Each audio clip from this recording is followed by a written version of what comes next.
What's your take on that move we've seen in the 2 year? Do you think it's a bit ahead of the skis in terms of how many cuts we might get?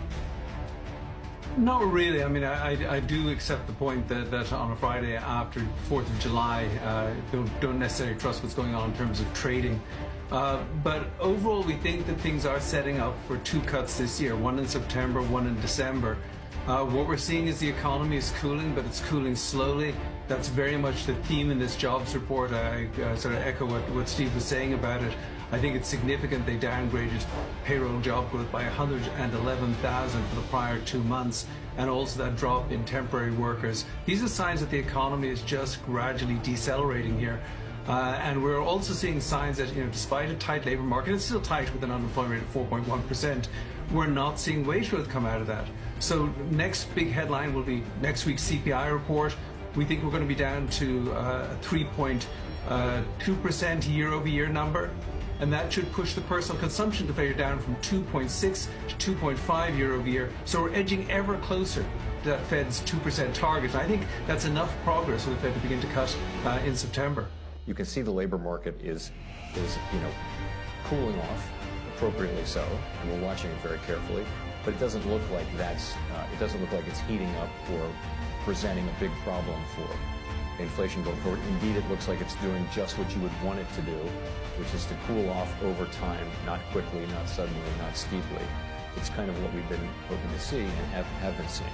So, and services generally they're such a mixed bag, particularly non-housing services are a mixed bag. Some of what you're seeing is catch-up inflation from inflationary pressures that happened earlier.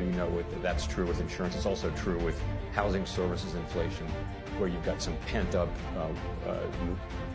rent increases that have to work their way off. It turns out it takes more than 1 year for that to have to take several years. So we see all that in train, and we don't see ourselves getting back to 2% inflation this year or next year, or maybe late next year, but in the year after. The main thing is we're making real progress. And as we were saying at the last part of last year, people were saying you need to declare victory, this is over.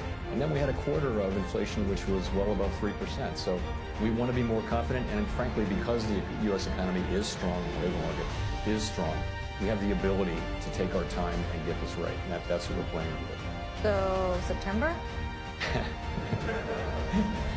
I'm not going to be landing on any specific dates here today. Let me also say that we're well aware that if we go too soon, that we could undo the good work we've done in bringing down inflation. And if we go too late, we could unnecessarily undermine the recession, the recovery, and the expansion.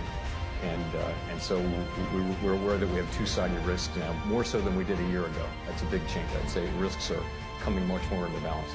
We've made quite a bit of progress in bringing inflation back down to our target. While the labor market has remained strong and growth has continued, we want that process to continue. I think the last reading and the one before it to inflation, the one before it to a lesser extent, do suggest that we are getting back on a disinflationary path.